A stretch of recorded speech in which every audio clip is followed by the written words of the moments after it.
Eddie. This is Nicole. Welcome to Beyond the Grind. Let's talk about it. I don't know a lot about, like homeschool. And I think you got to have the time to be able to I'm do still it. learning. And I would like to hear about it, though. Yeah, So, we'll talk about it. But I'm still learning. And that goes back to the childlike mindset, right? Children, they're not scared to learn. Like, if you think about, I was watching my children jump rope. And about a year ago, Haley struggled. Like, she could just get one jump. And then it was just like one jump. But you know what? Children, they don't give up. Right. Then the next day, it was like she did like 2 jumps. And I was like, okay. Yeah. And then she would, mess up. And then next thing I know, by the time the week was over, baby girl was like, she was getting it. And I was like, wow, if we only took that mindset of, okay, it looks distorted the first time. But she did not care. Right. And it's like, oh my gosh, if we continually learn, you know how many things we can succeed in? I was listening to one speaker. I don't remember which one it was, but they were talking about they were playing a game of Connect Four with their son. I think we talked about it. No. Okay. But I love that game. I'm always listening and reading. Yeah. And doing it. So he kept on beating his son over and over and over and over again. Yeah. And it was getting late. And he told his son, well, it's time to get ready to go to bed. I'm done. And his son was like, no, it's just one more game. So he played another game, and he beat his son again. Oh, my gosh. Yeah. So his son was like... He didn't fake the lose? No, he beat him again. Oh, my God. His son was like, just one more, Daddy. Yeah. And he was like, I was so tired. He said, I wanted to win, but he beat me.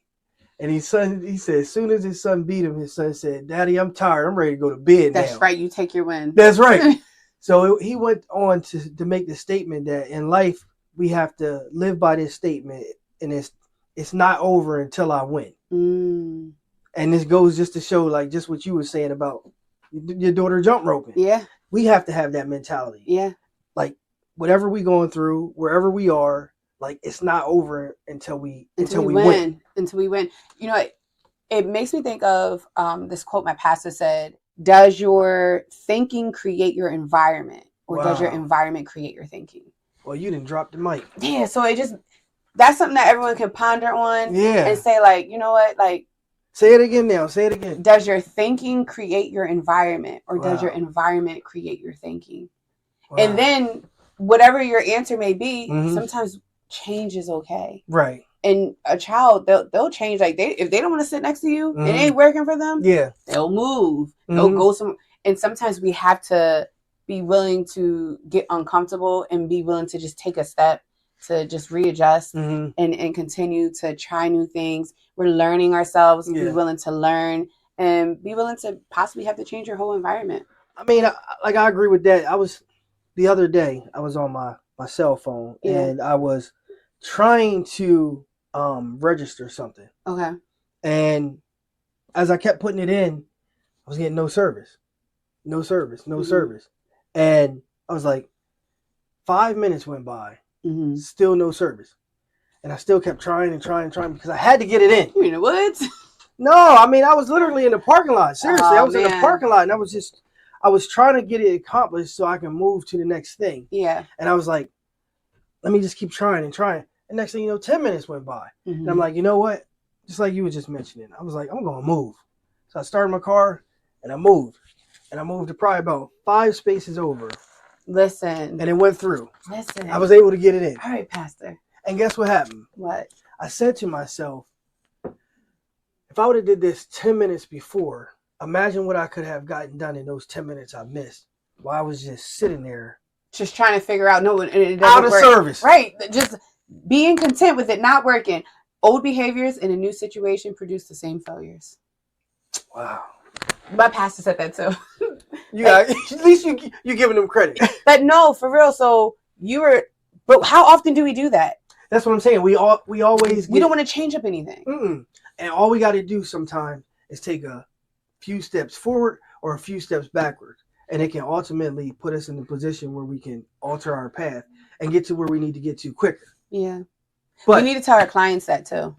Yeah, I like that. Yeah, that literally, we tell them that story, and we let them know sometimes you have to readjust, reassess, and be willing to. It's gonna be that give and take. Yeah, and you could possibly get your house. There you or go. Sell your house. Change new strategies. Change strategies. Yeah. Even when it comes to changing things within our hearts and physical, let's go, man, we go so deep. Right. But physically, everyone is in this, summer's about to come. And everyone now is regretting that they didn't turn on a plate during Thanksgiving and during Christmas. You know, I started working out. Did you? Yesterday. Are you hurting?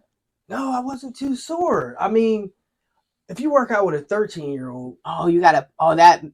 Is he male ego? He's working out. He's working out a lot, though. I mean, but you're competitive, so you probably took it on as like a sport. Like, all right, I'm gonna work out you. Yeah, but you know, you don't want to admit you're old too.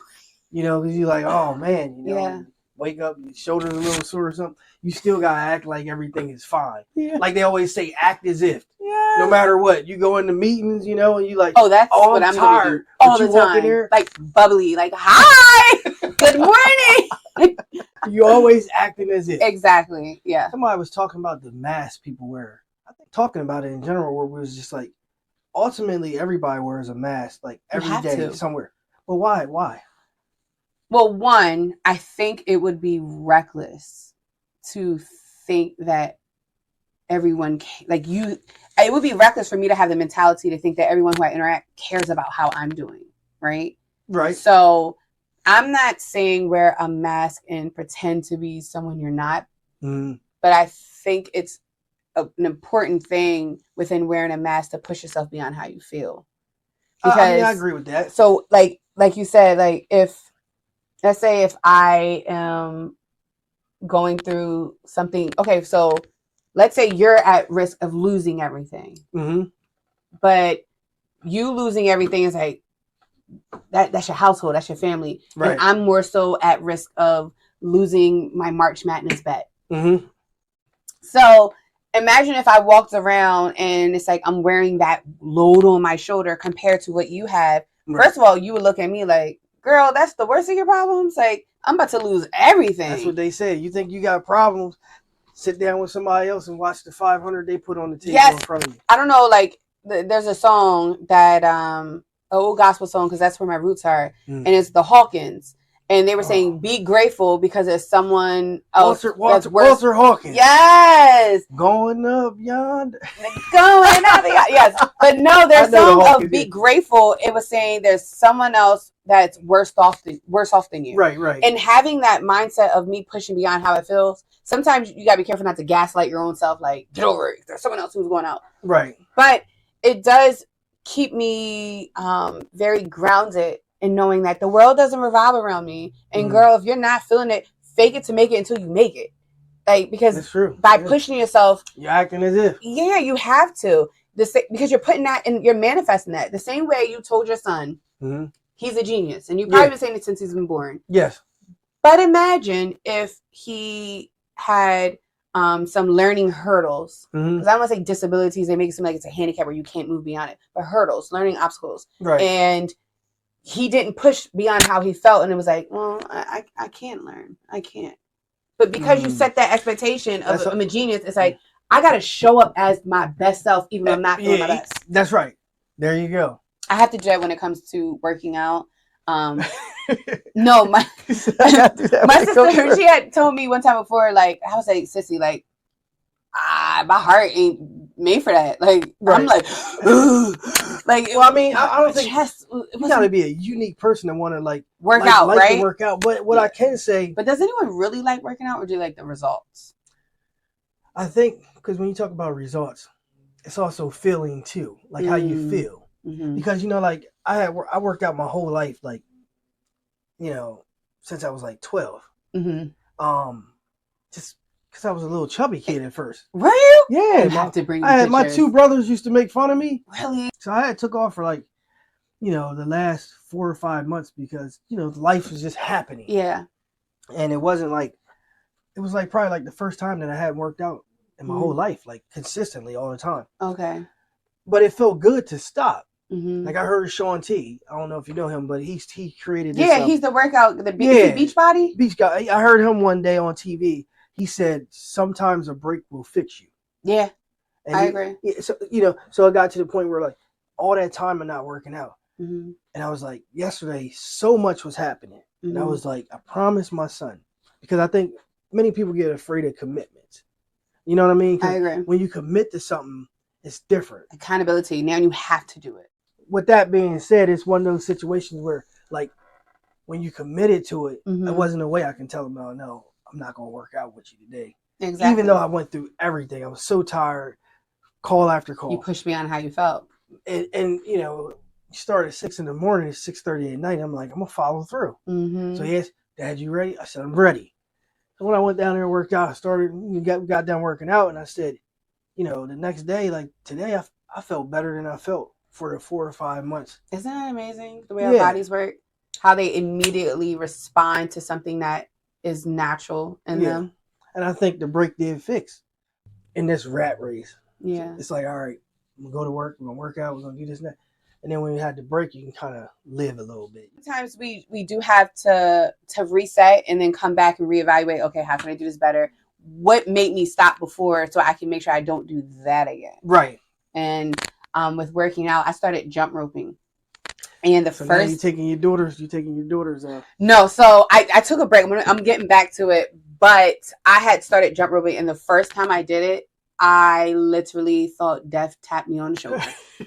Like, my knees, my ankles, my ankle was like swollen, like it was like hard. No. So much to the point that like I think it was like 2 months in, like I could do it just from the consistent jumping on it. No, that was the first day when I like I was so out of shape that even when I now take breaks, I think it's been about like a month since I was jump roping. But even that, this is probably my longest break. But even when I took breaks, my body still remembered.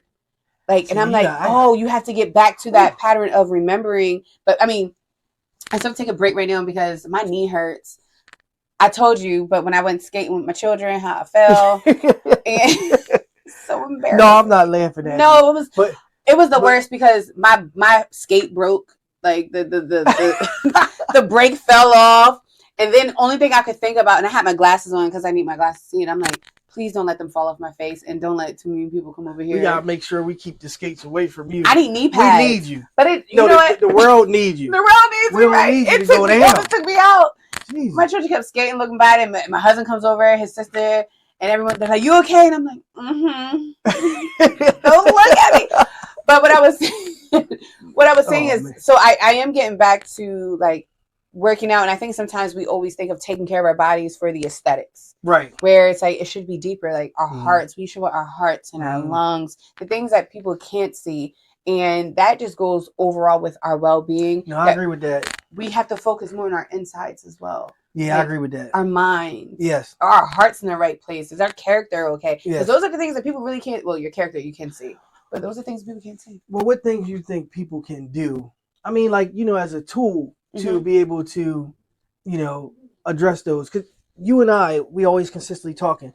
And again, we're always in our formula. Yeah. Our APIM. Yes. We're always there. It's like we're analyzing, we're planning, we're implementing, then we're measuring our plan.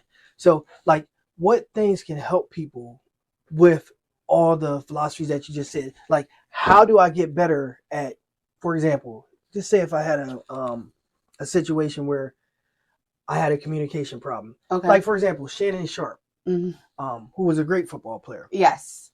Club Shay Shay. Yeah, has a talk show now. Yeah. But he was on TV and everything talking about sports before that. Okay. But he had a speech problem when he was young. Mm-hmm. He learned how to, you know, talk through that. Steve Harvey too. There was many people that had these issues. And I think that there's no outlet or platform that gives you the tools and skills that you need to overcome those things that you were just talking about. I agree. So where do you think people can find, you know, information or something that can help them on those kind of things? I'm not a professional at, you know, at this. However, you are a professional. I'm a life professional where it's like just living and experiencing things. The one thing is I think we have to stop thinking everything's universal. So your plan is not going to be the same as anybody else. However, I personally think what has made me who I am with being able to communicate is surrounding myself with people who hold me accountable. Your sphere of influence. My sphere of influence. Like, accountability is so important. And surround yourself with someone who, like, with people who are better, right? Right. Because you now have something to aspire to be. Yes. And people who can challenge you, because they're going to challenge you to keep, it's like almost like you're in the pit, and they're outside of the pit looking down, and they're going to challenge you like, no, keep reaching. Yes. All you got to do is take my hand, but you reach up. That's why it's important to me to, like, I look at you as that, especially with real estate. You've been in the game longer than me. You're more experienced. You're knowledgeable, not just about real estate, but just even engaging in with other people and helping to nurture people's, like, what's within them, right? So I'm going to surround myself with conversing with you, because now it's like my sphere of influence is me, someone like, no, Nicole, you keep reaching. To the next discussion, I guess my question would be, what is the most dangerous thing to lose in a relationship? Well, what is the most dangerous element to lose? Because the reason why I'm asking is a lot of people always say trust. Yes. But then there's other people who don't think trust is the most dangerous thing to lose in a relationship. And it can be any types of relationship. No, I understand that. I think for me, because you spoke for a large sentiment of people by saying trust, I think it would be loyalty. Because obviously when you talk about loyalty, and I'm just kind of looking at it from my perspective, like loyalty to me means no matter how you are, okay, I see you as you are in that relationship. Like you said, it could be personal, whatever it could be. I see you as you are. You see me as I am. When I have my ups, you're going to be there. When I have my downs, you're going to be there. When I go left and I go right, no matter whatever the situation is, you're going to be there. So with me, I entwine loyalty itself. And if I put it on a apex scale, I would put loyalty first in my life, and then trust second, because loyalty and trust entwine each other. And as long as you're loyal to me, I'm always going to consistently be loyal to you. So we have the trust that we're both loyal to each other. So is loyalty for you never leaving or always coming back? Both. Okay. Because when you talk about never leaving, with relationships in general, at some point people are going to die. No matter what relationship you're in. That's 100%. We can be best friends forever. Yeah. One of us going to die. Hopefully I'll be first. So that's why I say both, because at some point, you're going to leave. Yeah. And when you talk about coming back, it's like you can't come back from something that was never like lost or left. You're like consistently in a cycle, like a motor. The only thing that can happen is it can continuously, just like a motor, you can continuously fine tune it. Yeah. Where it's like, you know what? I need to change the oil on this. And you look at it like the relationship, like how can we grow? I think it's always about, having consistent conversations. And also, growth happens outside your comfort zone. You have to have somebody that's able to communicate with you or bring value into things that might be an area of improvement that you need that you don't even see. Was it you that I was talking to about the concept of Bishop T.D. Jakes, the meeting? Yes. Yes. I don't know if we talked about it here. No, we were on the phone and you were saying how yes. Was it him? I think it was him who was like, everyone who is not smarter than him. Right. He was conducting a meeting, and when he went into the room, he was basically saying anybody that's not smarter than him was fired. And he was the one running the meeting. Exactly, yeah. So it goes to that concept where he wanted to be in a room full of people that knew more than him, because that's the only way you can grow. And that's the way I look at a relationship. Like, you might know more than me in one area, but it's not just money based. I don't want to be in a relationship with anyone that's just exchanging money. But, if you're in one field and I'm in another field, let's share knowledge and expertise so we can bring each other up. Just growth, period. Yeah, just growth. If you see an area of opportunity that, I can work on, help me grow in that phase as well. And then I'll also help you grow in a phase. And I think it kind of lines things out. Yeah. I was listening to a panel of people converse, and they brought up the topic, and they actually said loyalty. Your response was, But when they all started talking, loyalty looked different for all of them. And I'm like, I thought loyalty was like just this one. Yeah, right. One definition. Yeah. But the one guy was talking in a relationship kind of way. He was saying loyalty to him is like, he may go out and do his thing, but he's always going to come back and bring the money and always come back home. He's always going to come back home. And I'm like, dog, that ain't loyalty. Right. And then the woman who was speaking, she was like, loyalty is never leaving. Like, don't even go out there. And he was like, but they don't have my mind. Like, whatever I do is just, I'm just a man, whatever. And it was like, oh my gosh, people's definition of loyalty is different. And what people deem to be the most dangerous thing to lose in relationships are also very different. Like, my answer would be understanding.